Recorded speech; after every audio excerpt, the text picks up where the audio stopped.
हम लोग श्रीमद् भागवतम के तीसरे स्कंद के 26वें अध्याय के 19वें श्लोक को पढ़ेंगे। इससे पहले श्लोक में जाए एक बड़ी सुंदर बात हमने सीखी, उसको मैं आपको सामने प्रस्तुत करूंगा। देखिए, इस जगत में किसी महान वस्तु को पसंद करने वाले लोग भी महान ही होंगे।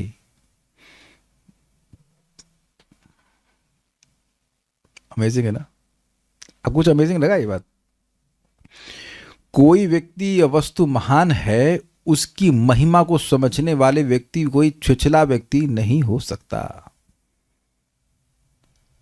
इसलिए किसी को जप करते हुए आप देखें, भगवान को प्रणाम करते हुए देखें, बेसिकली भागवत सुनते हुए देख रहे हैं, भगवान की सेवा करते हुए देख रहे हैं, निष्ठा से कर रहा है, मतलब उसको भगवान की महिमा समझ में आई है। Unless somebody appreciates Bhagavatam, why will he come again and again and again and again? हमारे बगल में ही करना मित्र बैठे हैं, इनका रियलाइजेशन, 2 रियलाइजेशन हम बताते हैं।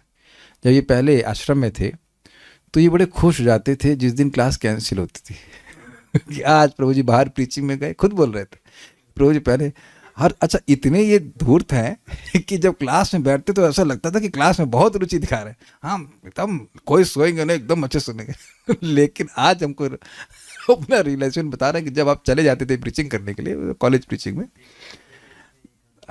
हाँ, तो कभी कभी इतने 365 दिन तो क्लास नहीं होती थी, हफ्ते में एक बार जाया बाहर जाता था, तो तब बड़ा खुश होते आज छुट्टी। Now he can't be blamed because उस समय वो अप्रिसिएशन नहीं था। अभी बता रहे कि उनकी इच्छा होती कैसे, मतलब क्लास कैंसिल हो गई कभी तो दुख लगता है, आग्रह रहता है सुनने का। तो आप देखो कि इससे अपने ही चित्त के परिवर्तन को आप देखिए, इससे समझ में आता है कि आप चाहे कैसे भी भक्ति करते रहें, आपका चित्त पवित्र होता है। कैसे का मतलब बस नियमित रूप से करते जाइए, कभी अच्छा लगेगा कभी नहीं लगेगा, लेकिन चित्त पवित्र होता जा रहा है कि वस्तु शक्ति भाव की अपेक्षा नहीं करती है। और जैसे जैसे चित्त पवित्र होता जाएगा उससे होगा क्या, भगवान की महिमा, नाम की महिमा, धाम की महिमा, प्रसाद, मतलब भगवत संबंधी हर वस्तु की महिमा धीरे धीरे प्रकाशित हो जाएगी। Will be able to appreciate better, और अधिक महानता हृदय में आ जाएगी। और इसी बात को भगवान ने क्या कहा है, महात्मानस्तु माम पार्था दैवीं प्रकृति आश्रिता भजन्ति अनन्य मनसो ज्ञात्वा भूतादि अव्ययम्। शास्त्र से, साधु से, गुरु से सुन के समझ के कि कृष्ण ही सभी चीजों के स्रोत हैं, वह अनन्य भाव से कृष्ण का भजन करते हैं। It is not easy rather it is very rare. Prabhupada कहते हैं interest in Krishna consciousness is extremely rare. अभी एक और भक्त ने प्रश्न किया क्लास के पहले कि प्रभु जी आपका हम नामाष्टकम की रिकॉर्डिंग सुन लें कि यहाँ क्लास में आए। देखिए एक बात समझ लीजिए, recording is always second priority. सबसे अच्छा है कि बैठ करके सुना जाए। देखिए आप जूम पे सुन रहे हैं या रूम पे सुन रहे हैं, बहुत भेद नहीं पड़ रहा है अगर आप ध्यानपूर्वक सुन रहे है कि नहीं। भाई थोड़ा सा हो सकता है कि अभी यहाँ और थोड़ी कनेक्टिविटी बन जाती है रूम पर, लेकिन ऐसा भी नहीं है कि आप जूम पे बिल्कुल मतलब कुछ समझ ही नहीं रहे। मैं भी तो एटलीस्ट वीडियो ऑन करके आप बैठे तो मैं भी देख रहा हूँ कि आप क्या कर रहे हैं, आप भी देख रहे हैं मैं क्या कर रहा हूँ। Is it not, is this connectivity is there. कभी कभी फोन पे किसी ने कुछ बोला तो है नहीं जिससे आपके में कुछ इमोशंस आए हों, है ना, आ ही जाते हैं। तो ऐसा नहीं कि फोन की जो डिस्क दूरी हो गई है तो वो हृदय की दूरी हो जाती है, हृदय तो कनेक्ट हो जाता है। ये भी आप यहाँ पे क्लैरिफाई मैं कर देना चाहता हूँ कि अगर ऑप्शन है कि साथ में बैठ के सुनना है तो बस वही श्रेष्ठ है। उसके बाद रिकॉर्डिंग वगैरह जो है वो अपने एक्स्ट्रा टाइम में कीजिएगा। मन इस प्रकार से चालूपंथी करता है। अब रिकॉर्डिंग कैसे सुनेंगे, क्या रिकॉर्डिंग तो ऐसे कर सुनेंगे आराम से, सो गए, कुछ हो गया, कुछ पता नहीं ना। और वहाँ पूछा गया प्रभु जी मैं अगर बहुत ध्यानपूर्वक आपकी रिकॉर्डिंग सुनूं, देख रहे हो मन की चाल, ध्यानपूर्वक कलयुग का जीव। तो ये अपने चित्त में परिवर्तन देखना कि जैसे जैसे भक्ति करते जा रहे हैं, स्पेशली मैं श्रवण कीर्तन की बात कर रहा हूँ, आपका अप्रिसिएशन बढ़ रहा है, उससे आपका चित्त महान हो रहा है। ये सिम्टम समझ लेना कि और भगवान अच्छे लग रहे हैं और भगवान की सेवा करने की इच्छा बढ़ रही है। चलिए बातें हो गई, अब हम लोग यहाँ पर सुनते हैं। 18वें श्लोक में हमने बात की थी, अंतः पुरुष रूपेणा काल रूपेण यो बहिः समन्वयत्येष सत्वानाम भगवान आत्ममाया। अंतः पुरुष रूपेण अर्थात परमात्मा के रूप में, काल रूपेण यह वही जो बाह्य रूप, बाह्य जगत में काल के रूप में, यानी कि अंदर में परमात्मा के रूप में नियमन कर रहे हैं और बाहर जगत में काल के रूप में नियमन कर रहे हैं। नियमन मीन्स कंट्रोल कर रहे हैं। समन्वेती, समन्वेती मतलब सम्यक रूप से उनका अन्वय अर्थात प्रवेश है, वर्तमान है, यानी निर्विकार रूप से। काल भी निर्विकार रहता है बाह्य जगत में, सारे विकार काल प्रस्तुत करता है लेकिन वह खुद नहीं परिवर्तित होता। जैसे कहा गया इंग्लिश में, change is something which never changes. सुना है ये? परिवर्तन ही है वो जो कभी परिवर्तित नहीं होता।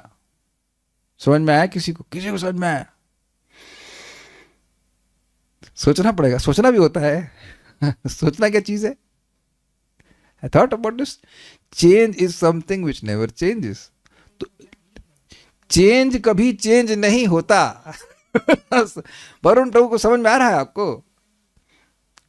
नाउ दिस वेरी क्लियर कि यह चेंज का के पीछे जो कारण क्या है? काल है। इतना तो वो लोग लॉजिक मतलब सामान्य लोग नहीं समझ पाएंगे, लेकिन जो उसके पीछे चेंज करने वाला काल है उसमें कोई विकार नहीं आता, इसलिए समन्वय। और परमात्मा भी परिवर्तित नहीं होते हैं, वो तो स्पष्ट है। आज एक भक्त हमको थोड़ी देर हमसे काउंसलिंग ले, इतना हम उसको गाली दे, इतना डांट लगाए, उसको कोई कहीं और से काउंसलिंग लेके आया, वो काउंसलिंग उसको काउंसलर बोला कि तुम 2 जॉब कर लो, मतलब 50,000 रुपये का जॉब है। एक लड़की है, छोटी बच्ची 3 साल की, आगे जाकर 1 लाख रुपए देना पड़ेगा पढ़ाई के लिए, इसलिए तुम 2 जॉब कर लो। हमने कहा एक जॉब में तुम्हें वजन का मौका नहीं मिल रहा है। और वो काउंसलर भी मतलब इस्कॉन के ही हैं। हमको तुम तो खैर हमें इतना गुस्सा है।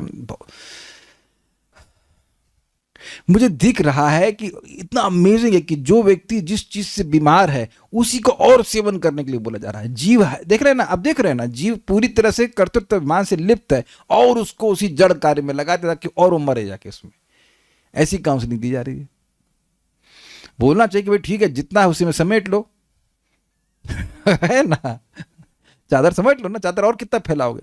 बट पॉइंट में क्या बात करनी है, क्यों बात आ गई यहाँ पे? हाँ, हम आपको बोल रहे थे कि क्यों आ गई थी बात यहाँ से एकदम से। मैं विकार की बात कर रहा था, तो एक कोई गलत बात सुन लेता हूं तो एकदम विकार आता है। मुझे बहुत जल्दी क्रोध आ जाता है इस बात में, कोई फालतू बात करता है तो। इसलिए हम कम बात करते हैं। बस भगवान के बारे में बात होनी चाहिए।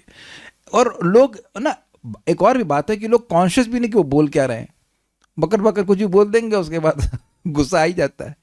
तो ये समन्वय हमारा नहीं है। हम लोग तो हर क्षण में हमारा चित्त परिवर्तित होता रहता है, लेकिन ये काल और परमात्मा ये डिस्टर्ब नहीं होते।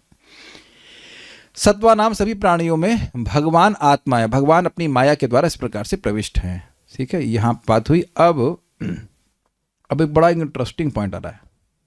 देखिए, 24 तत्वों का वर्णन हुआ, प्रधान का वर्णन हुआ, काल का वर्णन हुआ, भगवान परमात्मा का वर्णन हुआ। अब एक बड़ी इंटरेस्टिंग बात है, अब से लेकर कुछ श्लोकों तक, कई श्लोकों तक वो ये बताएंगे कि कैसे ये एक एक तत्व सृष्टि होते हैं, यानी महतत्व आदि, और कैसे, और उसके बाद उनके लक्षण क्या होते हैं। महतत्व कैसे पैदा हुआ अगर कहा जाए, और उसके लक्षण क्या है। अहंकार कैसे पैदा हुआ, उसके लक्षण क्या है। ऐसे करके समझाएंगे। This is really very interesting topic. बहुत एकाग्रता से सुनिएगा। कुछ ऐसे बहुत मुश्किल नहीं है, बड़ा इंटरेस्टिंग है, बहुत मतलब very fascinating. I would use the word fascinating. हमको तो, हमारा तो मन एकदम प्रसन्न हो गया था उसको पढ़ करके। तो ये लिंक समझ पा रहे हैं? सब तत्व आए कैसे ये बताया जाएगा, और जैसे जैसे आ रहे हैं उसके बाद उनका गुण बताया जाएगा कि मन का क्या गुण है, चित्त का क्या गुण है, बुद्धि का क्या गुण है। ऐसे करके very very nice, very interesting topic. तो मेरे पीछे आज हम लोग चर्चा करेंगे महतत्व कैसे आया। उसके बाद देखते हैं, अगर समय मिलेगा तो अगला श्लोक लेंगे, नहीं तो यही बात हम समझेंगे। दैवाक्षुभित धर्मिण्याम, सॉरी ऐसे नहीं, तोड़ के बोलते हैं।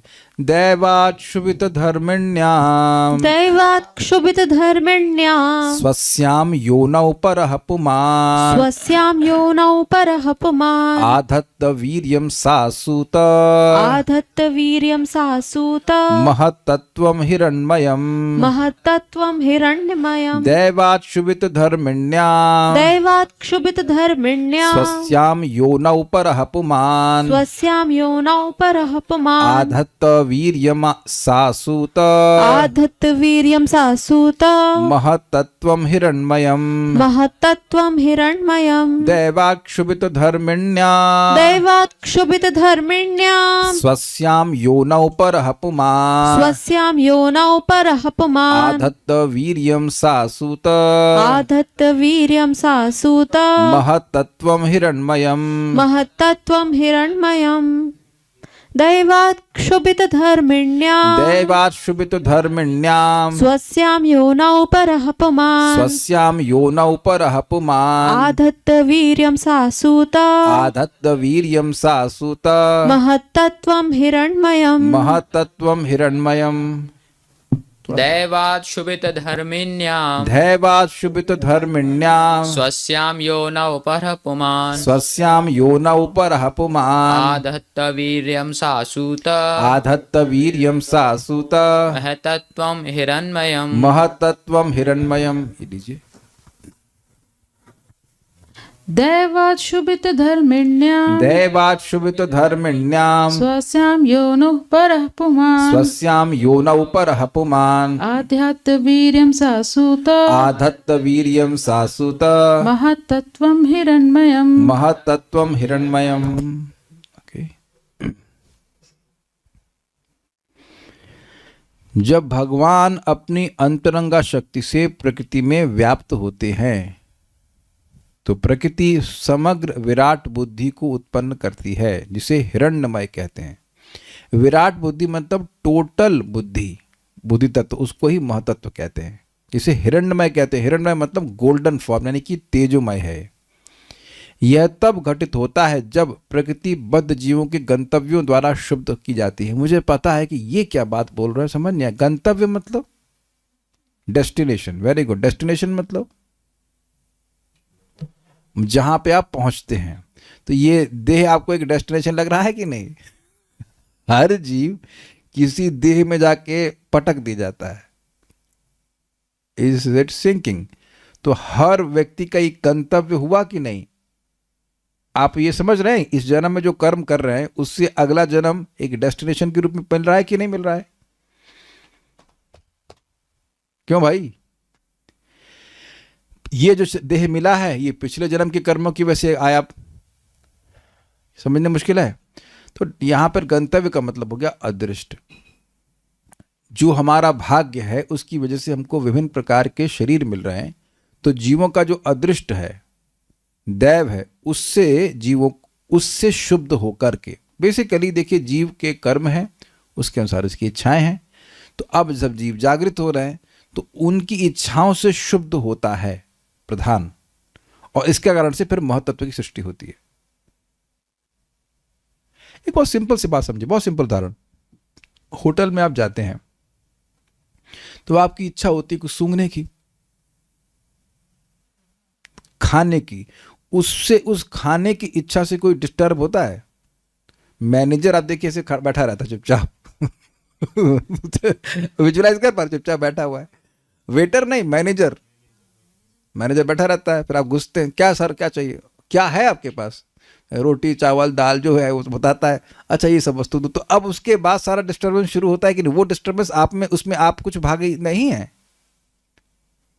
क्यों? गोविंदा रेस्टोरेंट में खिलाया था कि नहीं खिलाया था आपको? बने पानी हाटी, बड़ा अच्छा प्रसाद था। तो भाई आराम से वो आंटी बैठी हुई थी चुपचाप, मतलब माता जी बैठी हुई थी, समझ रहे? वो माया स्थानी है। I am not calling that mata ji as maya, but I am just saying कि वो माया स्थानी है, वो चुपचाप बैठी है। अभी देखिए बच्चे भी इधर बवाल कर रहे हैं दूसरे रूम में, कुछ अपनी इच्छाओं की, इच्छा नहीं हो तो करते वो लोग, कुछ तो कर ही रहे हैं। कोई बात नहीं, आपकी माता जी कोई बात नहीं, माता जी को छोड़ना नहीं, जो बच्चे तोड़ेंगे वो सब माता जी जोड़ के रखेंगे। कोई बात नहीं, कोई बात, हाँ बस तोड़ने के लिए कुछ है ही नहीं घर में। तो खैर बात ये हो रही है कि इच्छा होती तो उसके बाद वो आंटी हो गया क्या चाहिए, वो मेन्यू दिया जाएगा, ये चाहिए। तो अंदर फिर किचन में कुछ डिस्टर्बेंस होना शुरू होता है ना, पनीर बना रहे हैं, कुछ छोला बना रहे हैं। ये तो धर्म सबको समझ में आ रहा है ना? आप नहीं जाओगे तब भी कुछ बनेगा नहीं, वो they will not make anything for. तो इसलिए हमारा भी तो रोल है, इसीलिए तो पेमेंट हमें करना पड़ता है। अरे हमने तो कुछ बनाया नहीं है, तो भैया ऑर्डर तो आपने किया ना।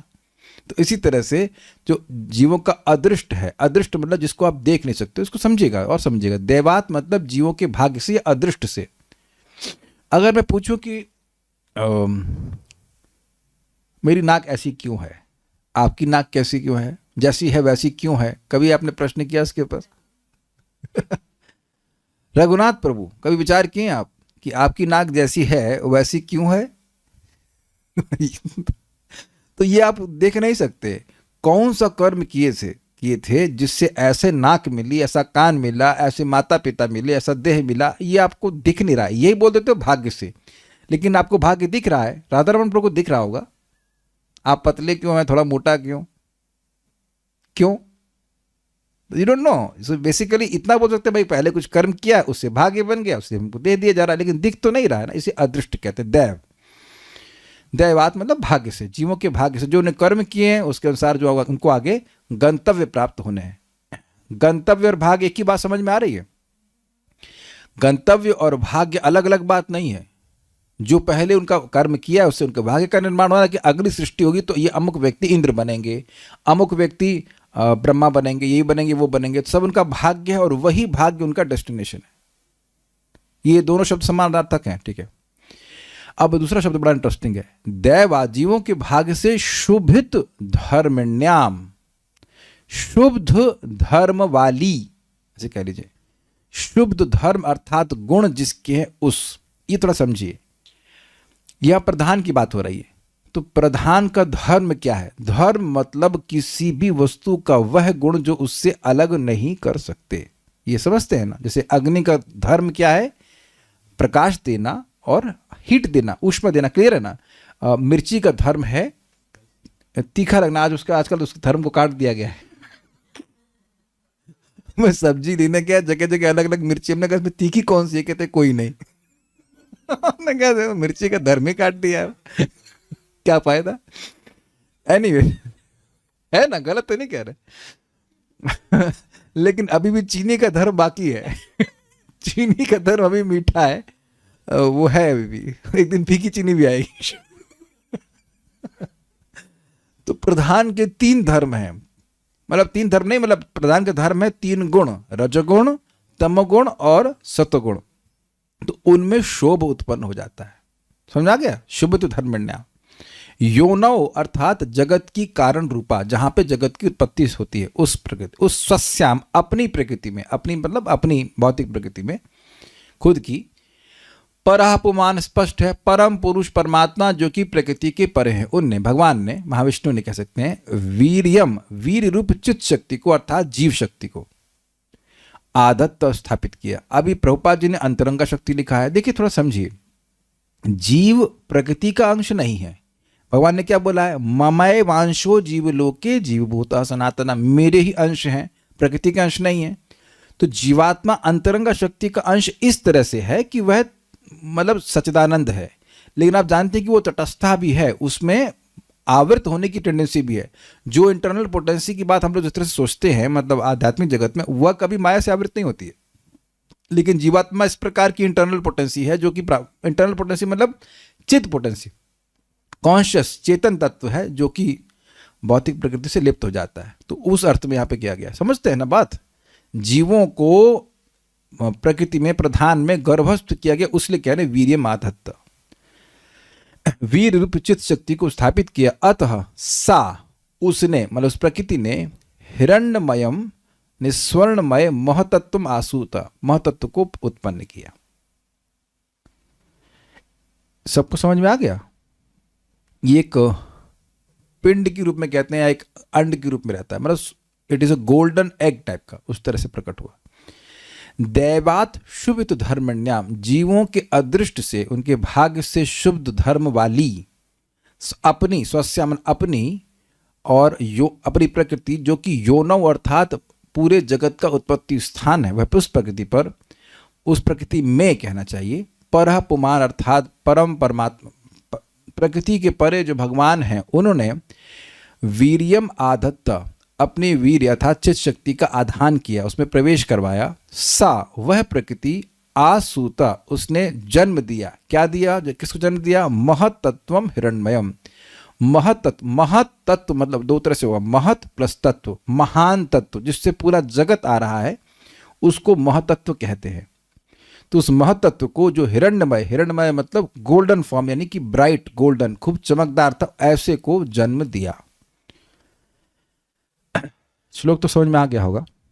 भावार्थ दीपिका।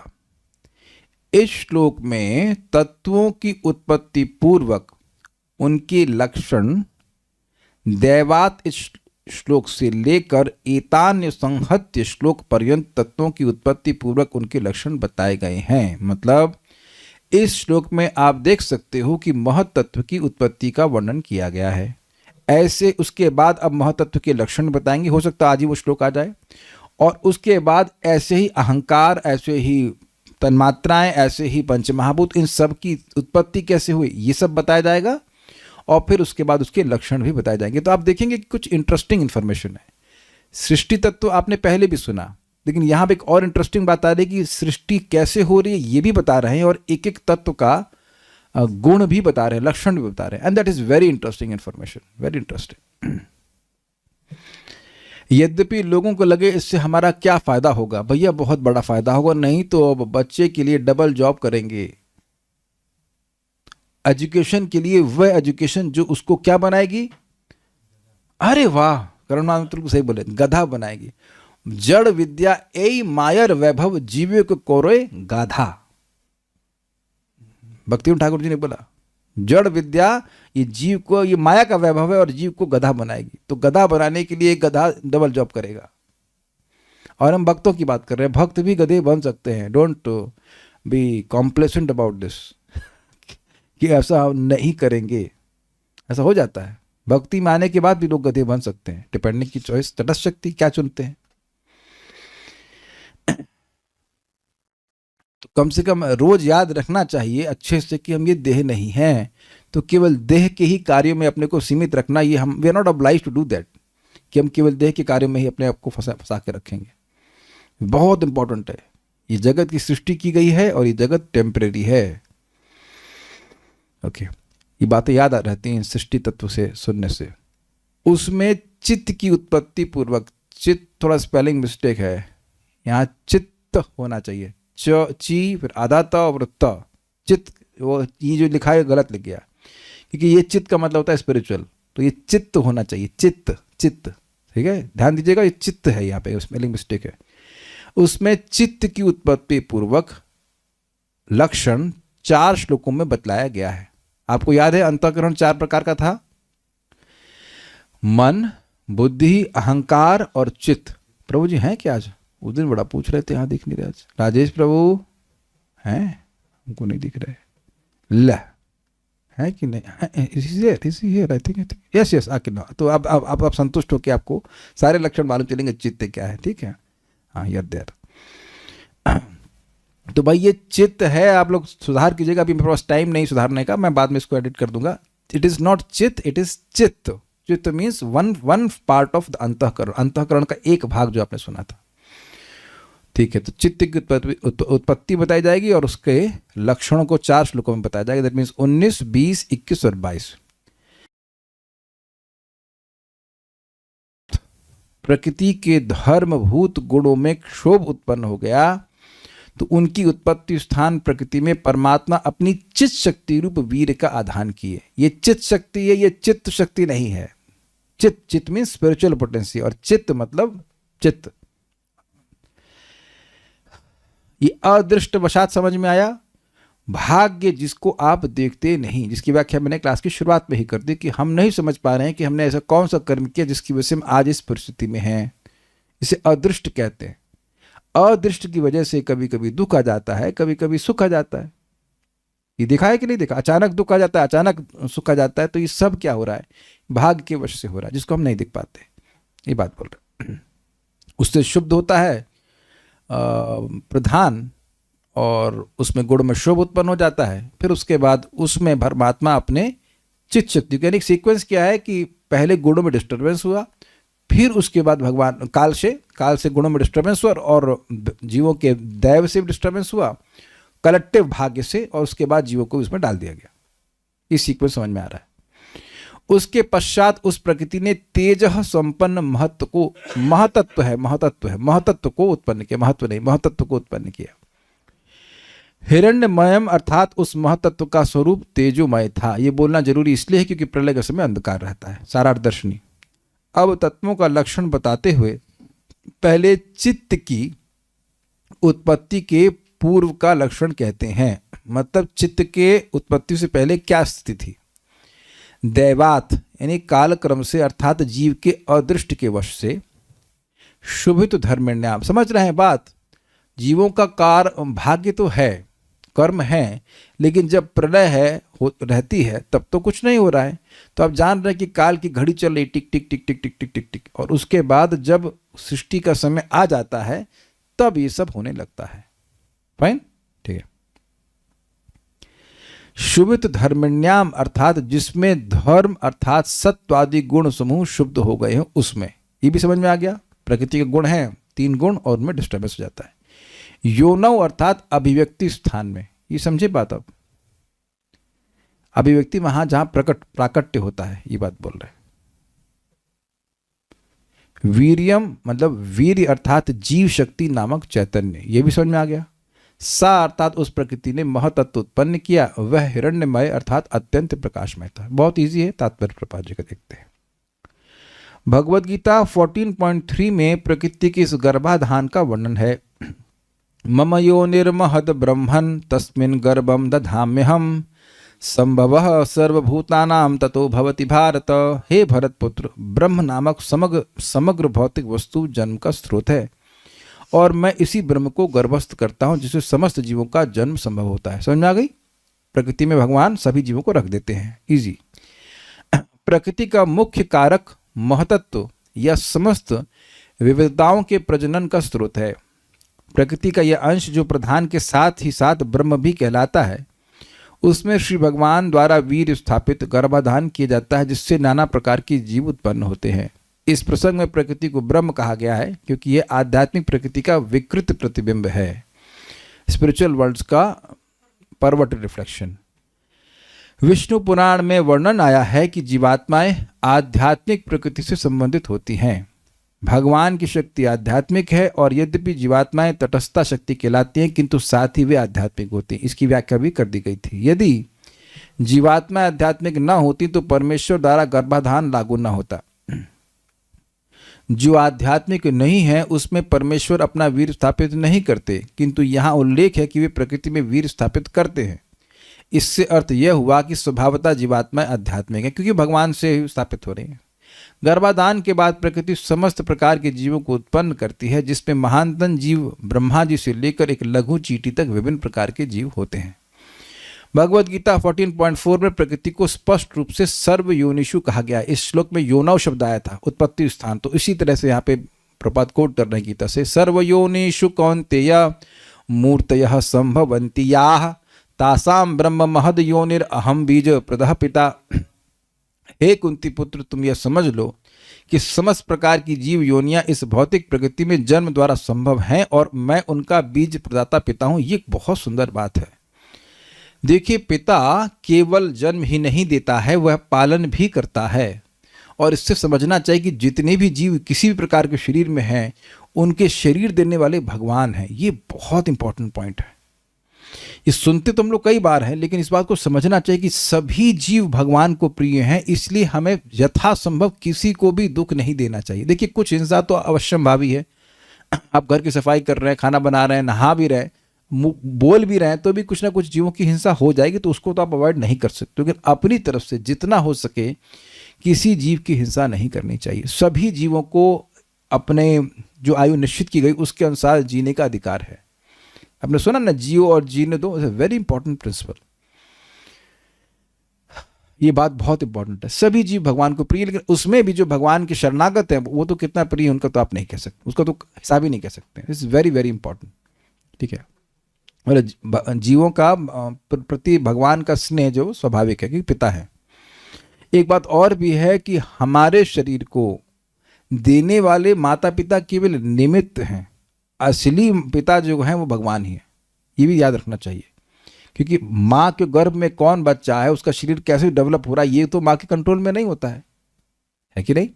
तो सारा व्यवस्था करने वाले भगवान है और प्रकृति के द्वारा कर रहे हैं। इसलिए कई बार लोग कहते हैं कि हम अच्छे आदमी हैं, भगवान का भजन नहीं कर रहे हैं, तो दिक्कत क्या है? नहीं, आत्म प्रभवम ईश्वरम न भजन्ति जानन्ति स्थानाद भ्रष्टात् पतन्त्यतः। आत्म प्रभवम, जो हमारे स्रोत हैं, जिनसे हम आए हैं, उनका कितना बड़ा उपकार हुआ। ये देह भगवान दिए कि नहीं दिए?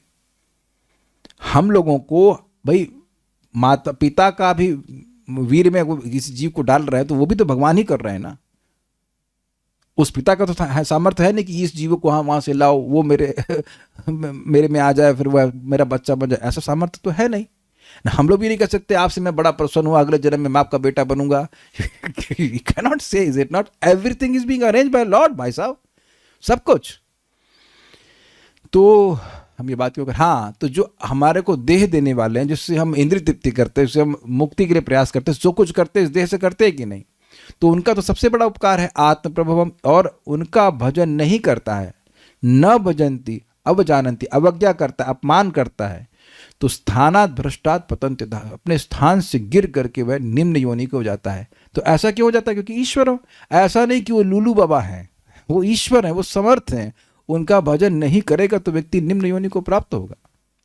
इट्स नॉट एन ऑप्शन, यानी कि भगवान का भजन न करना यह अपराध है। बहुत ध्यान देने वाली बात है, बहुत इंपॉर्टेंट बात है। मनुष्य जीवन भगवान का भजन करने के लिए ही भगवान दिए हैं, ये बात समझनी चाहिए। ये बहुत, और आप अपने जीवन में देखेंगे कि भगवान का भजन करेंगे तो भगवान का स्नेह भी महसूस होगा, इस सेंस में कि आप देखेंगे कि भगवान कैसे आपके जीवन में भजन करने की सुविधा बनाते चले जा रहे हैं। अगर हमारी भजन की इच्छा है तो, भजन मतलब सेवा की इच्छा है भगवान की। इसका अर्थ यह हुआ कि समस्त योनियों, देवता, मनुष्य, पशु, पक्षी तथा हिंस्र जीव जो भी प्रकट है उसकी माता प्रकृति है और भगवान वीर दाता पिता है। तो कई बार लोग बोलते हैं अरे माता पिता की सेवा करनी चाहिए, तो करनी चाहिए, लेकिन मालूम तो चले कि पिताजी कौन है। महाराज इस संबंध में बड़ा सुंदर समझाते हैं। परम पूज्य राधा गोविंद महाराज के एक बच्चा था और वह उसका जन्म हुआ, तो अब वो सुबह उठता, उससे पहले पिताजी ऑफिस चले जाते, और जब वो आता, जब पिताजी आते तो वो सो रहा होता। तो कई समय तक वो जान ही नहीं पाया कि पिताजी हैं कौन उसके।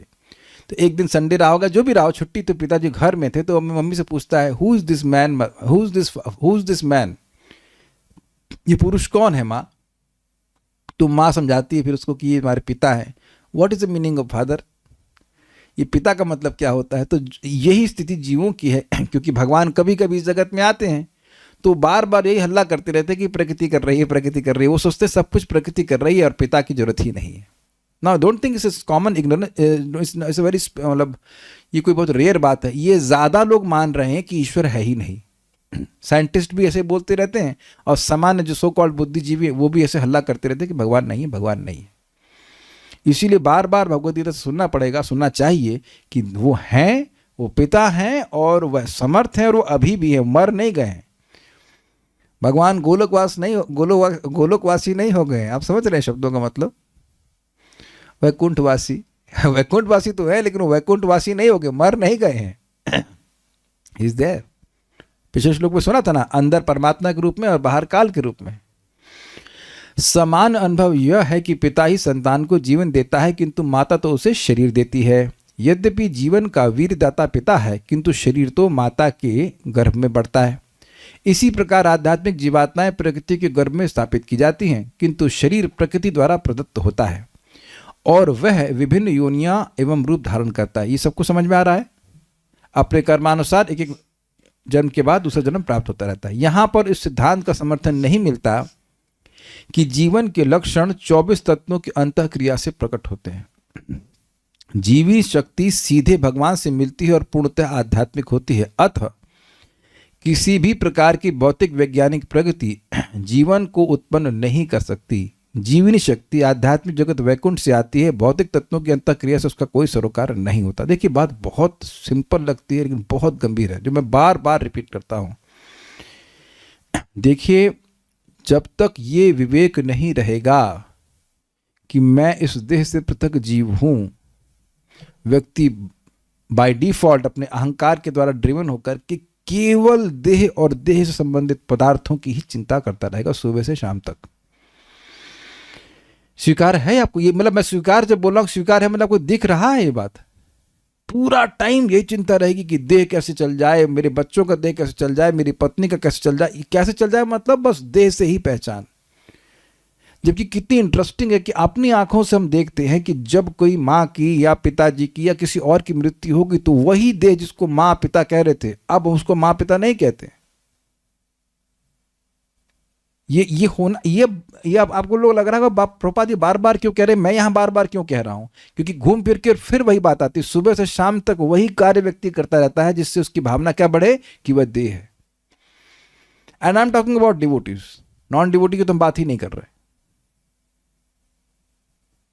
और आप देखेंगे कि जो नॉर्मल कन्वर्सेशंस भी हैं उसमें ये बात कभी कोई नहीं बोलता कि तुम देह तो हो नहीं यार, क्या तुम प्रमोशन के बारे में चिंता कर रहे हो। कभी कोई कहा है आज तक है उस तरह से? कोई कह ही नहीं सकता। हमने भी कभी नहीं कहा था भक्ति में आने से पहले, कभी कहेगा ही नहीं। सामान्य बातें होती हैं, वो खाने की, पीने की, ये सब, सोने की, सब आहार निद्रा भय में, ये सब चर्चा होती है। और इसीलिए व्यक्ति भयभीत रहता है। याद आ रहा है ना आपको बात?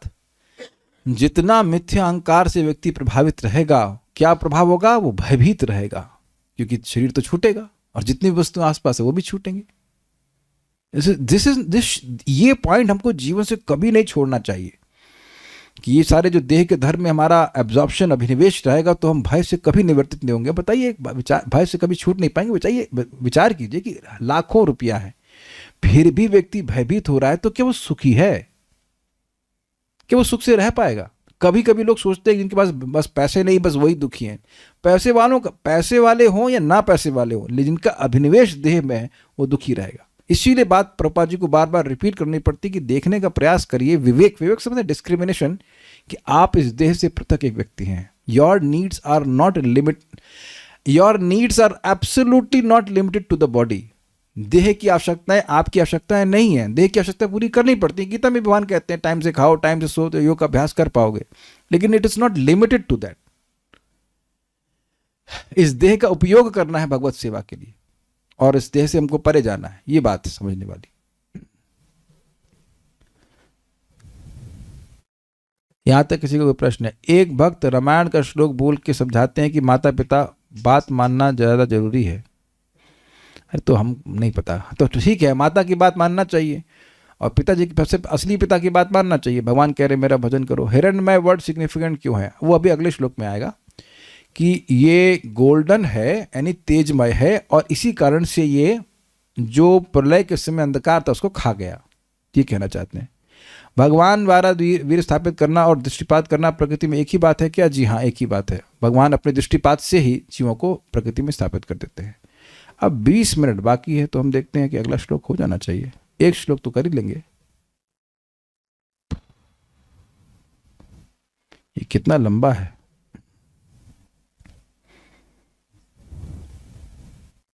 हाँ ठीक है, एक श्लोक कर लेंगे। तो अब इस महतत्व ने किया क्या? भाई उत्पत्ति तो हो गई, अब किया क्या उसके बारे में बात हो रही, उसके लक्षण के बारे में बात होगी। विश्वम आत्मगतम व्यंजन, विश्वम आत्मगतं व्यंजन, कूटस्थो जगदंकुरः, कूटस्थो जगदंकुरः, स्वतेजसा पिबत तीव्रम, स्वतेजसा पिबत तीव्रम्, आत्मप्रस्वापनम तमः, आत्मप्रस्वापनं तमः। बोलिए। विश्वमात्मगतं व्यंजन, विश्वम आत्मगतम व्यंजन, कूटस्थो जगदंकुरः, कूटस्थो जगदंकुरः, स्वतेजसा पिबत तीव्रम्, स्वतेजसा पिबत तीव्रम, आत्मप्रस्वापनं तमः, आत्मप्रस्वापनम तमः। इस प्रकार तेजस्वी महत तत्व जिसके भीतर सारे ब्रह्मांड समाये हुए हैं, अर्थात सूक्ष्म रूप से समाये हुए हैं, अभी ब्रह्मांड व्यक्त नहीं हुए, जो समस्त दृश्य जगत का मूल है और जो प्रलय के समय भी नष्ट नहीं होता, मतलब सूक्ष्म अवस्था को प्राप्त हो जाता है लेकिन नष्ट नहीं होता। आप जानते हैं कि सूक्ष्म रूप से वो प्रधान में विद्यमान रहता है, याद है ना बात? अपनी विविधता प्रकट करके उस अंधकार को निगल जाता है जिसने प्रलय के समय तेज को ढक लिया था। प्रलय के समय संपूर्ण अंधकार व्याप्त हो जाता है और ये महतत्व प्रधान में चला जाता है। तो अब ये महतत्व प्रकट हो गया और ये तेजमय था, इसने सारा जो अंधकार प्रलय के समय व्याप्त था वो सब नष्ट कर दिया। कहाँ गया अनुभव में? कूटस्थ, इस प्रकार तेजस्वी महतत्व जो अपरिवर्तनशील है, जो इसको लिखा गया है लय और विक्षेप से रहित है, यही महतत्व चित्त है। तो जो शुद्ध चित्त है उसमें लय और विक्षेप नहीं होता। लय मतलब तमोगुण का प्रभाव, सो जाना, और विक्षेप मतलब डिस्ट्रैक्टेड होना, जो बात बोल रहे हैं चित्त कहीं और चला गया, वो ऐसा एक्चुअल जो चित्त शुद्ध है वो ऐसा नहीं होता। इसीलिए आप देखेंगे कि अगर आप नियमित रूप से जप करना शुरू करें तो फोकस करने की प्रवृत्ति बहुत आ जाती है। मैं लोगों से जब इंटरेक्ट करता हूँ तो मैं देखता हूँ कि वो बात पे फोकस नहीं कर पाते, स्पेशली अगर कभी मटेरियलिस्टिक लोगों से आप बात करें या जो भक्ति ठीक से नहीं कर रहे हैं, तो वो अब एक बात कर रहे हैं और फिर छोड़ करके दूसरी बात करने लग जाते हैं। इट्स वेरी इंटरेस्टिंग कि आपने नोटिस किया है कभी कि वो बात कर रहे हैं, वो बात भी पूरी नहीं कर पाते और उतने में उनका चित्त कहीं और चला गया और बात करने लग गए। Have you notice that? कोई मिले ऐसे लोगों से आप? और मुझे कभी कभी डांटना पड़ता है, आप उस पॉइंट पर रहिए, 1000 बात मत कीजिए। I have to it's like blatantly speak like this, 1000 बात मत कीजिए, जो पॉइंट पे बात हो रही वो बात कीजिए। वो नहीं समझ पा रहे, उनके लिए बिल्कुल नॉर्मल रहता है बात, लेकिन इतना मन उनका डिस्ट्रैक्टेड रहेगा कि एक बात बोल ही नहीं पाएंगे, क्योंकि समझाओ कि एक बात समझा सके ना, नहीं समझा सकते। उनका सुनने की बात छोड़ दीजिए, खुद वो बोल रहे हैं तो मन भटक रहा है, ये बोल रहे हैं, वो बोल रहे हैं, ये बोल रहे हैं, ऐसे करके। तो ये चित्त के विक्षेप को सूचित करता है। बाकी जब पे तो आपने देखा होगा चित्त बहुत जगह जाता है, तो ये अशुद्ध चित्त की लक्षण समझ लीजिए। चित्त प्योर अगर है तो उसमें लय और विक्षेप नहीं होगा। कई बार लोग पूछते हैं कि जब में नींद क्यों आती है, और तमोगुण से प्रभावित चित्त है इसलिए। और मन डिस्ट्रैक्टेड क्यों रहता है? रजोगुण से प्रभावित है। इसीलिए सतोगुण का जितना संग करेंगे आप खुद देखेंगे कि चित्त पवित्र हो रहा है और अब वो धीरे धीरे शांत हो रहा है। इसीलिए सुबह उठ के चढ़ नहीं करना चाहिए, ठीक है। तो ये कूटस्थ मतलब जो चित्त में कोई वासना नहीं हो। जगत अंकुर, तो स्पष्ट है जगत का अंकुर रूप कारण। जैसे अंकुर से सारा पेड़ निकलता है, ऐसे ही महतत्व एक अंकुर के समान है, जिससे पूरा जगत अनेक अनेक ब्रह्मांड इससे प्रकट होते हैं। इसलिए कह रहे हैं जगत अंकुरा। विश्वम आत्मगतम व्यंजन, संपूर्ण ब्रह्मांड जिसके भीतर, जिसने अपने भीतर समाये हुए थे या है कह लीजिए, उसको व्यंजन अपनी विविधता प्रकट करके, मतलब सारे ब्रह्मांड महतत्व में सूक्ष्म रूप से विद्यमान थे, उनको प्रकट करते हुए स्व तेजसा आत्म प्रस्वापनम, अपने तेज से जिसने महतत्व को आवृत कर रखा था। आत्म मतलब खुद को, जिसने उस खुद को महतत्व को प्रस्वापनम मतलब ढका हुआ था। जैसे आदमी सो जाता है तो अंधकार में चला जाता है, तो उस अर्थ में कह रहे हैं कि ढका हुआ था, जिस प्रलय रूपी अंधकार में, प्रलयकालीन अंधकार ने ढका रखा था, आवृत कर रखा था, उस तीव्र अर्थात घने तमह मतलब अज्ञान रूप अंधकार को अपिबत, पी लिया मतलब नष्ट कर दिया। विश्वम आत्मगतम व्यंजन, जो विश्व उसके अंदर यानी महतत्व के अंदर सूक्ष्म रूप से विद्यमान था, उसको प्रकट करते हुए कूटस्थ जो अपरिवर्तनशील है, जिसमें कोई परिवर्तन नहीं आता, उस महतत्व में जो जगदंकुर, जगत का अंकुर रूप कारण है, उसने स्व तेजसा अपने तेज से तीव्रम आत्मस्वापनम आत्म प्रस्वापनम तमह अपवत, जो घना अंधकार था जिसने महतत्व को प्रलय के समय ढका हुआ था, उसको पी लिया। ठीक है, ये उसने महतत्व ने किया। कुछ महतत्व के लक्षण आपको दिख रहे हैं इसमें। एक है कूटस्थ, एक है जगत का अंकुर, एक यह भी है कि सारे विश्व इसी में विद्यमान रहते हैं, और यह तेजोमय है। यह भी चार आपने विशेषण यहां पे सीखे महातत्व के। वेदवादी कुछ इंटरेस्टिंग लग रहा है आपको, या अभी भी भारी लग रहा है? भावार्थ दीपिका। आत्मगतम अर्थात अपने में सूक्ष्म रूप से स्थित, अर्थात प्रलय के समय यद्यपि सब कुछ नष्ट हो जाता है ऐसा कहा जाता है, लेकिन वो स्थूल से सूक्ष्म होता जाता है और फिर महतत्व में लीन हो जाता है, ये कह रहे हैं। विश्वम अर्थात अहंकार आदि संपूर्ण प्रपंच को। क्या मतलब? महतत्व, उसके बाद उससे सूत्र, उसके बाद उसके अहंकार, अहंकार से फिर और उसके बाद तामसिक राजसिक सात्विक अहंकार, उससे आगे सारी सृष्टि। तो विश्व कहने का मतलब अहंकार और उससे बना हुआ सारा वस्तु। अहंकार आदि से तो बना है ना जगत, तो उस अर्थ में कह रहे हैं उस संपूर्ण प्रपंच को, सारी व्यवस्था को व्यंजन अर्थात प्रकट करने के लिए प्रलय काल में रहने वाले तीव्रम अर्थात अत्यंत घोर अंधकार को महतत्व ने पी लिया, मतलब नष्ट कर दिया। वह महतत्व कूटस्थ अर्थात लय और विक्षेप से रहता, यही महतत्व चित्त कहलाता है। फिर समझ लीजिए कि जो पवित्र चित्त है उसमें लय और विक्षेप नहीं होता है। आप ध्यान दीजिएगा मैं क्या शब्द इस्तेमाल कर रहा हूं, शुद्ध चित्त। जो अपवित्र चित्त है उसमें ये होगा, जब करने बैठा सो गया, क्लास में आया सो गया, ये रहेगा। आप देखना, कभी हमको याद आ रहा है जब हम गौशाला में क्लास करते थे तो एक भक्त बोले जैसे ही क्लास खत्म हुई बाहर बोले साला बोले साला क्लास में ही नींद आती है। जैसे क्लास के बाहर आए तो नींद गायब। आप लोगों का ऐसा अनुभव हुआ है कभी? क्लास में बैठे खूब नींद आ रही और जैसे क्लास समाप्त हुई सारी नींद गायब। क्या थकान चली गई? तो ये देखेंगे आप कि भगवान की कथा अगर चित्त में तमोगुण है तो खूब सो क्या है, फिर भी क्लास में सो जाएगा वो। खूब अच्छे से फ्रेश है, फिर भी मन कहाँ डोलेगा, ये काम करना है, वो काम करना है, ये काम करना है। क्यों करना है मित्रों? है ना, अनुभव है ना इस प्रकार का, मन नहीं लगेगा उसमें। फिर भी सुनना चाहिए, लेकिन जब करते रहेंगे, कथा सुनते रहेंगे तो धीरे धीरे आपका मन उसमें लगेगा। आप लोग को अनुभव होगा, एक ग्रंथ पढ़ते हैं प्रभुपाद जी का, एक लाइन पढ़ा, पीछे वाला गायब। अब पहला क्या पढ़ लिए, उधर ध्यान ही नहीं है। फिर भी पढ़ना चाहिए, लेकिन ये देखने वाली बात है। धीरे धीरे जब चित्त पवित्र होगा तो आप देखेंगे चित्त की चंचलता है वह समाप्त हो जाएगी। इसलिए भैया थोड़ा समझिए यहाँ पर, जब आपने ये निर्णय ले लिया कि हम 2 घंटा बैठ के जप करेंगे, तो चित्त ने एक चीज तो नहीं करवा पाया आपसे, कुछ और बुलवा नहीं पाया। Did you notice? Hare Krishna Krishna Krishna Hare Hare, Hare Ram Ram Ram Hare Hare. ये भी बहुत बड़ी विजय है। और गुणानुवाद खलु सत्व भावना, ये भागवतम के 6 स्कंद में आता है, 2 अध्याय में, प्रथम कहीं पे आता है कि इसमें कोई संदेह नहीं कि गुणानुवाद, भगवान के गुणों का अनुवाद बार बार बोलने से सत्व यानी चित्त पवित्र होता है। तो यद्यपि भले ही आप क्लास ना दे पाए आप, चलो कोई बात नहीं, लेकिन हरे कृष्ण तो बोल सकते हैं ना, और अब इसलिए सुनना चाहिए। आप ये महसूस करेंगे कि जब क्लास समाप्त होती है, you feel some light heartedness, हृदय में हल्कापन महसूस करते हैं, है कि नहीं? ये शाम का समय इस प्रकार का है। और दूसरा चीज, आप चैंटिंग सुबह उठ के तबीयत से करिए, बिल्कुल पूरा फोकस करके करने का प्रयास कीजिए, और आप देखिए कि उस चैंटिंग के बाद आप हृदय में कुछ हल्केपन का अनुभव करेंगे। ये अकाट्य बात है। अगर चैंटिंग अच्छे से करी है, जब उठेंगे आप तो महसूस करेंगे कि हाँ, हमारा चित्त हल्का हुआ है, वो महसूस होता है वो पवित्रता। ठीक है ना, करके देखिए। तो एक बड़ी इंटरेस्टिंग बात है कि ओरिजिनल माल जो है पवित्र है, यानी कि जैसे जैसे चित्त पवित्र हो जाएगा वैसे वैसे ये और अधिक शांत होता जाएगा, जो कि आगे गुण है। और जब हम अपने चित्त में दूषित वस्तुओं को मिलाते हैं, कोई भी चीज देख रहे हैं, छू रहे हैं, जिसका संबंध भगवान से नहीं है, तो क्या होगा, वो और अधिक अपवित्र होगा, और जितना अधिक अपवित्र होगा उतना अधिक क्या हो जाएगा, विक्षिप्त हो जाएगा, मन डिस्टर्ब होगा।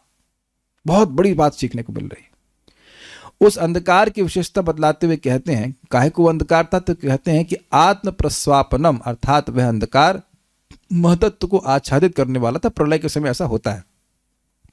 उसने प्रलय काल के आने पर महान को प्रकृति में विलीन कर दिया था, यह अर्थ है। मतलब जब प्रलय होती है, सारे तत्व नष्ट होते हैं, तो अंधकार हो जाता है, सब कुछ खत्म, सूर्य सब कुछ खत्म, तो सब अंधकार रहेगा। तो उस अंधकार ने महतत्व को खा लिया था, उस महतत्व ने फिर अंधकार को खा लिया।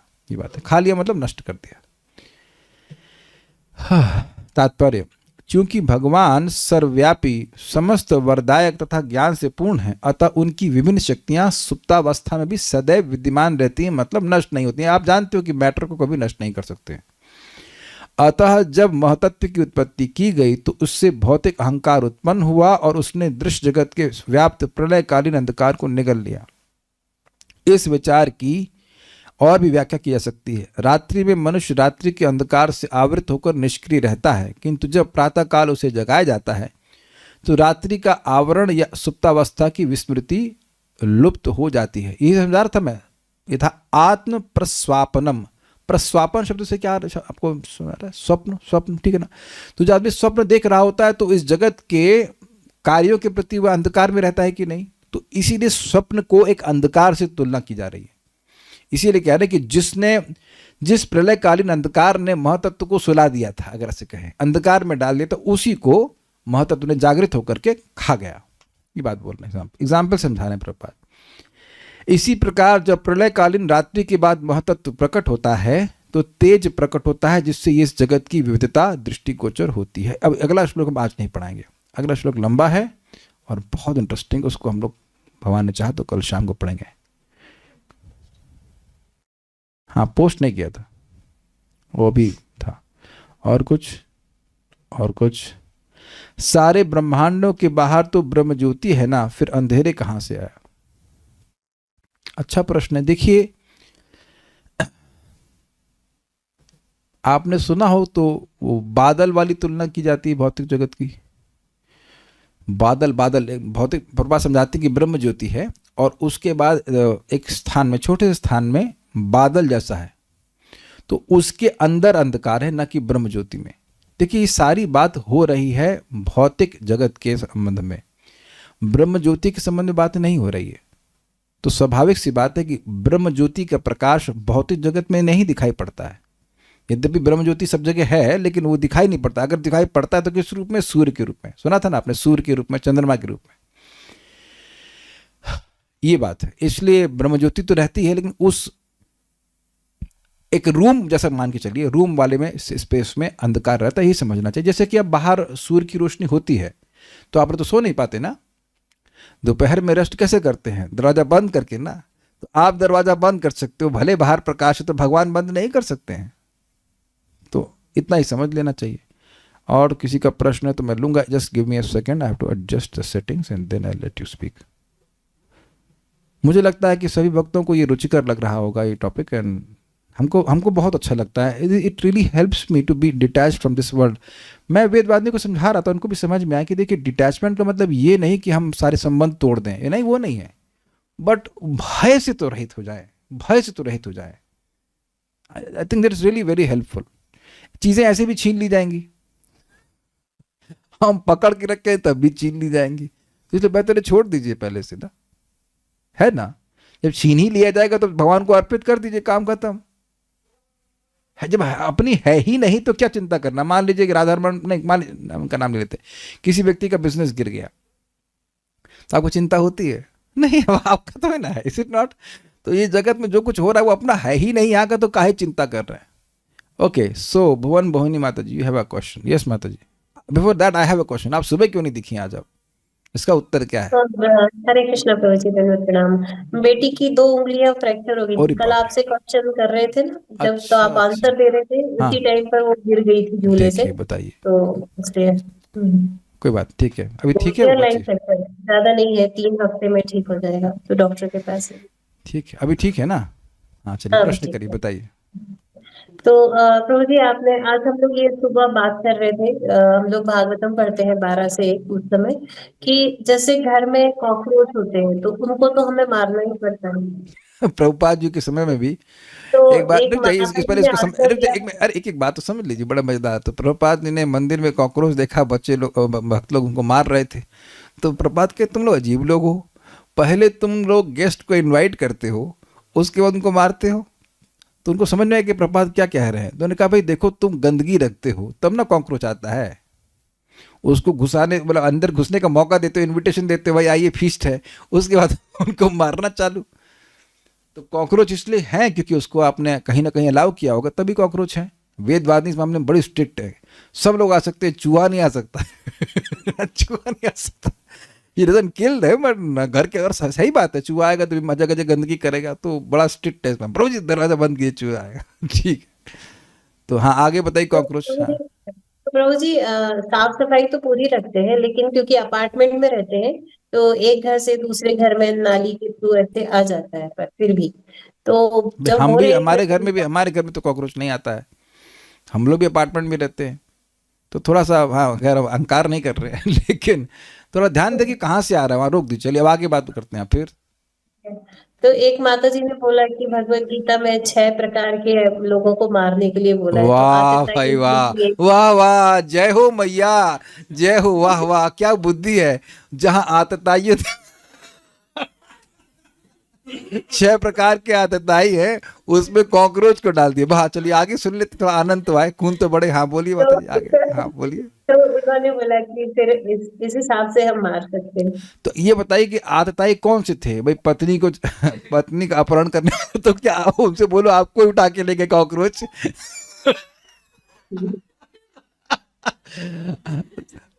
देखो 6 प्रकार के आते थे। एक घर में आग लगाए, कॉकरोच करता है नहीं करता, जहर देता है, कॉकरोच करता है नहीं करता। कॉकरोच से एक्चुअली कोई फूड पॉइजनिंग नहीं होती है, they are very clean people. उसके बाद आग लगाना हो गया क्या? आग लगाना, उसके चोरी कर लिया पैसा, धन को चुरा लिया, कौन सी कैटेगरी में आ गया कि आप उसको मार रहे हैं? हमको समझ नहीं आ रहा।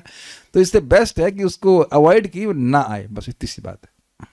तो प्रभु जी मैंने तो अब तक बहुत अप्रोच मारे, अनगिनत। फिर देखिए एक बात ध्यान रखिए, हम्म, इस जगत में हम लोग जब जब भगवान की बात सुन रहे हैं, क्लास सुन रहे हैं, तो कुछ ना कुछ गलती आपको जरूर दिखेगी। तो वो गलती के बारे में सुन करके व्यक्ति प्रयास करे कि आगे गलती ना हो। Does that make sense? बड़ी सुंदर बात महाराज ने बताई, बहुत सुंदर बात।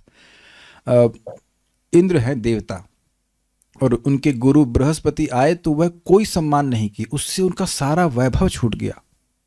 तो महाराज समझा रहे थे कि वैष्णव को देख करके, भक्तों को देख करके कोई भी सम्मान प्रस्तुत ना करना, तो आप समझ लीजिए कि हम अपने दुख का निर्माण कर रहे हैं भविष्य में। जरूरी नहीं है कि आप हमेशा प्रणाम ही कर सको। प्रणाम कर सकें बड़ी अच्छी बात है, लेकिन देह से को हिला देने से भी प्रणाम होता है। हल्का सा गर्दन झुका दे। अब ये नहीं कि जब प्रणाम करना हो तो केवल गर्दन झुकाने से काम चला ले, लेकिन कभी कभी गर्दन झुका करके अनुमोदन जरूर करे भक्त को देख करके, भक्तों को देख करके। मैं यहाँ है तो मैं सिखा रहा हूँ भक्तों को, से आप लोग कल सुबह जप में आएंगे तो ये नहीं आए एकदम बिल्कुल बांस के पेड़ की तरह खड़े हो गए और बैठ गए। हाँ, मैं सीधे बैठने के लिए बोलता हूँ, लेकिन पहले झुकना चाहिए, उसके बाद सीधे बैठिए। ये नहीं कि आए सीधे हरे कृष्ण, नहीं नहीं, that is very bad. Is it okay? कभी कभी नहीं, व्यक्ति भाई प्रणाम भी नहीं कर पा रहा है, मान लीजिए कोई क्लास दे रहा तो हर बार प्रणाम करेगा तो क्लास कैसे देगा? बट क्लास देने से पहले प्रणाम कर ले भक्तों को, एक ये ऑप्शन है। या फिर अनुमोदन तो करना चाहिए। This is very very important. तो जहां हमारी गलती हो रही है, हम सभी लोग कहीं ना कहीं कुछ गलती तो कर रहे हैं ना, तो उसको सुधारने का मौका होता है। ये नहीं कि अब उसके लिए आपको एक दिन नरक चला जाएगा, but we should be careful कि ऐसा नहीं हो। हाँ, एक मिनट का प्रश्न, एक मिनट रुक जाइए उनका। हाँ, और कुछ कहना चाहती हैं? ठीक है। ये जो आज आपने श्लोक समझाया, उसका जो इससे पहले वाला जो श्लोक था, दूसरे बार का नहीं, 20 श्लोक, उसको एक बार और थोड़ा समराइज कर देते हैं। 20th में हमने क्या करा है? नहीं मतलब जो 2 श्लोक समझाए ना आज आपने, देखिए 20 20th में बात आ रही है, जो पूरा विश्व है वह इस महतत्व के अंदर आत्मगत है, अर्थात सूक्ष्म रूप से विद्यमान है, तो उसको प्रकट करते हुए, मैनिफेस्ट करते हुए। और यह महतत्व जो कि कूटस्थ है, अपरिवर्तनशील है, यानी शुद्ध चित्त जो कि लय और विक्षेप से रहित है, जगत का उत्पत्ति स्थान है, उसने अपने तेज से घने अंधकार को, जिसने उसको ढका हुआ था, उसको पी लिया। इतनी बात बोल रहे हैं, सिंपल से। ठीक है। सपना माता जी कुछ कहना चाहती हैं, कार चलाते चलाते कहना चाहती हैं? अरे नहीं नहीं नहीं, बैठी हुई हैं, बोलिए। हाँ बोलिए माता जी। नहीं बोल पा रही हैं तो ऐसे हाथ खड़ा की हुई थी धरना देने के लिए। ठीक है, फाइन। सारे ब्रह्मांडों के, ये तो हो गया। और कुछ पूछ रहे हैं यहाँ पे?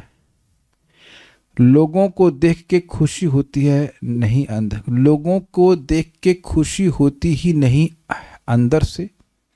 तो इसे मतलब क्या मतलब है, कहना क्या चाहती हैं? हाँ, सपना माता जी क्या बोल रही हैं? तो क्या प्रभु जी से भी बात करना पड़ेगा, प्रणाम करना पड़ेगा? तो क्या प्रभु जी से भी बात करना पड़ेगा, प्रणाम करना पड़ेगा? क्योंकि मैं इग्नोर कर देती हूँ टेम्पल में, अगर कोई बात करता है तो मेरे को अपराध लगेगा। देखिए,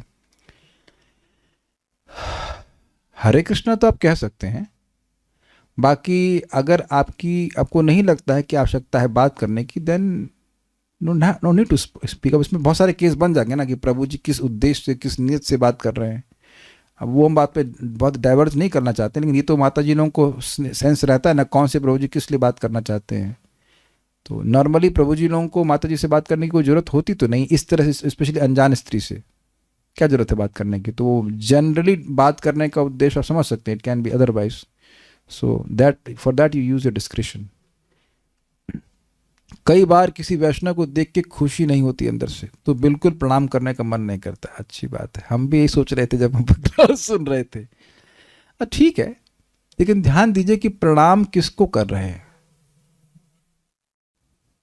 भगवान को प्रणाम कर रहे हैं, और वो नाम जप कर रहा है। तो चलो आपको नहीं मन कर रहा है प्रणाम करने का, तो हमने हरे कृष्णा बोल दीजिए ऐसे। हाँ, मैं जानता हूँ उसमें कठिनाई यह भी है कि कभी कभी वो भक्त तो ऐसा बर्ताव करेगा, ऐसा लग रहा है कि आप भूत हैं। Then what you can do. मैं इससे पहले कि भूल जाऊं, एक बहुत इंपॉर्टेंट बात थी जो आप लोगों को बताना चाह रहा था। हम मिथ्यांकर के बारे में बात कर रहे थे, मिथ्या अहंकार को हम प्रैक्टिकल लेवल पे कैसे डील कर सकते हैं वो भी आप सुन लीजिए। पता है आपको, खाली मैं आपको याद दिला रहा हूँ। अपने से श्रेष्ठ व्यक्ति से मिल करके जो मिथ्यांकार से युक्त व्यक्ति है वो क्या करेगा, क्या करता है वो? द्वेष, ईर्ष्या करता है। ये वो श्रेष्ठ कैसे है, मास्टरता होता है ना, होता है कि नहीं? ठीक है, तो उनका सम्मान करे, उनसे कुछ ज्ञान प्राप्त हो तो वो प्राप्त करे, जो भी प्राप्त हो उनको आदर बुद्धि से, गौरव बुद्धि से देखे। एक ये हो गया मिथ्यांकार नष्ट। अपने से मित्रता, जो साथ वाले उनसे क्या करे, मैत्री करे, वहाँ नष्ट। और जो अपने से निम्न हैं उनको ज्ञान दे, उन पर कृपा करे, और जो द्वेषी हैं उनसे द्वेष ना करे, उनकी उपेक्षा करे। I hope you can understand how practically we can manage mithya false ego by this behaviour, और इसका अभ्यास किया जा सकता है। और आपको फिर याद दिला दो, जो प्रश्न भी किया गया था, स्निग्ध भक्तों की संगत करनी चाहिए। अब कुछ लोग तुले हुए हैं नहीं प्रेम करने के लिए, तो अब क्या कर सकते हैं? तो उसमें ठीक है, आप मन में सम्मान कर दीजिए। मन में तो सम्मान कर ही सकते हैं कि भगवान का नाम उच्चारण कर रहे हैं, हरे कृष्ण बोल सकते हैं। कभी कभी सही में बड़ा खराब लगता है कि हरे कृष्ण बोलो तब भी वो मुस्कुरा के भी नहीं देखते हैं, तो अब उनकी ट्रेनिंग नहीं, इस प्रकार से क्या कर सकते हैं? But we have a lot, कैसे गैमेट ऑफ डिवोटीज बोलते हैं, लॉट ऑफ, यहाँ पे बहुत सारे भक्त हैं, उनको देख के तो आप खुश हो सकते हैं, है कि नहीं? हम तो, हमारा भाग्य है कि हमको अभी लोग देखे, हम अभी लोग को देखते हैं बस, और किसी को ज़्यादा देखते नहीं, तो हमको टेंशन होती नहीं है। क्या ये अपराध होगा कि वैष्णव को देख के खुश ना होना? अब देखिए, फोर्स तो नहीं कर सकते। अगर कोई आपको गाली दे रहा है तो it's difficult to become happy to just by seeing the thing, just by seeing the tilak, है कि नहीं? तो अब इसीलिए रूप गोस्वामी जी कह रहे हैं स्निग्ध भक्तों की संगति करनी चाहिए, जो आपको अफेक्शन दे। देखिए, आपका हमें सिचुएशन हमको पूरी तरह से नहीं पता है, लेकिन देखिए हम तो बड़े खुश हैं इस मामले में। सुबह उठते ही मैं जानता हूँ कि कुछ लोग मेरी वेट कर रहे हैं, मेरा वेट कर रहे हैं, और मैं कुछ, जब मैं आ जाता हूँ तो मैं लोगों का वेट करता हूँ कि कब आएंगे, कब आएंगे, कब आएंगे, कब आएंगे, कब आएंगे।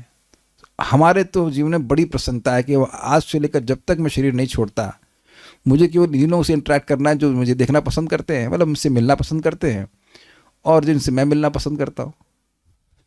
और कोई वीडियो ऑफ कर देता है तो मैं भूल जाता हूँ उसको, कोई बात नहीं, कम से कम बुरा तो नहीं लगता है। वीडियो ऑफ मतलब हमने सेटिंग ऐसे करके रखी जिसका वीडियो ऑफ उनको उसका में दिखता नहीं कौन है कि नहीं, तो कोई दिक्कत है ही नहीं, तो फिर तो आप नहीं कहेंगे ना मैं प्रणाम नहीं कर रहा हूँ भाई, जो क्लास में है ही नहीं तो मेरे को फर्क नहीं पड़ता। At least I have many devotees who like me, and there are many devotees who I like myself, not like too much. कभी जिंदगी में हुआ है किसी के लिए आपने वेट किया हो रोज और कोई आपके लिए रोज वेट करता हो? So you see, we have very nice family of devotees, very nice family of devotees. मैं समझता हूँ कि अब नाम हाथ नहीं खड़ा करना, शायद ही कोई आप लोग अपनी ननद के लिए वेट करती होंगी कि वो आएंगी, और you know that's what she will talk, and other relatives. So we are such a nice family where we are actually coming together to hear about Krishna. So I have no problem with this. मैं इतना दूर हूँ यहाँ पे मंदिर से कि जब तक कोई बहुत प्रेम नहीं करेगा वो आएगा ही नहीं मेरे पास। हम तो वीडियो बना दिए कि ऐसे ऐसे आ सकते हैं। एक माता जी बोले आप कहाँ क्लास लेते हैं? हमने बना दिया, आई नहीं, इतना दूर है कि unless like she's anyone is really inspired, he won't come to my home. Zoom पे सुन सकता है। तो हमारी ये प्रॉब्लम नहीं है, आप अपनी प्रॉब्लम अपने लेवल से बना लीजिएगा, हम नहीं इंटरेक्ट करते वैसे लोगों से, बिकॉज सही में वो बहुत हर्ट करता है कि आप मुस्कुरा के हरे कृष्णा करो, अनुमोदन भी ना करें। अब हम क्या कर सकते हैं, सब सामने वाले तो कंट्रोल नहीं कर सकते, ठीक है। और कुछ है जरूरी है, क्योंकि उनको प्रभु जी हरे कृष्णा बोलने में भी बहुत डर लगता है। अरे तो आप भाई अकेले हैं, अब मत प्रभु जी से इंटरेक्ट कीजिए। ये अपराध होता है वैष्णव को देख के? नहीं हो गया। और कुछ प्रश्न है? नहीं। एक प्रश्न और है, it is one's own choice to look at ground while walking to avoid killing ants, but that will take time, should this be done? Avoid कर सकते हैं, वैसे तो आप हमेशा नीचे देख कर नहीं चल सकते हैं, ठीक है। अब हम रुकते हैं, क्लास का समय समाप्त हो गया। श्रीमद् भागवतम की जय, श्रील प्रभुपाद की जय, निताय गौर प्रेमानंदे।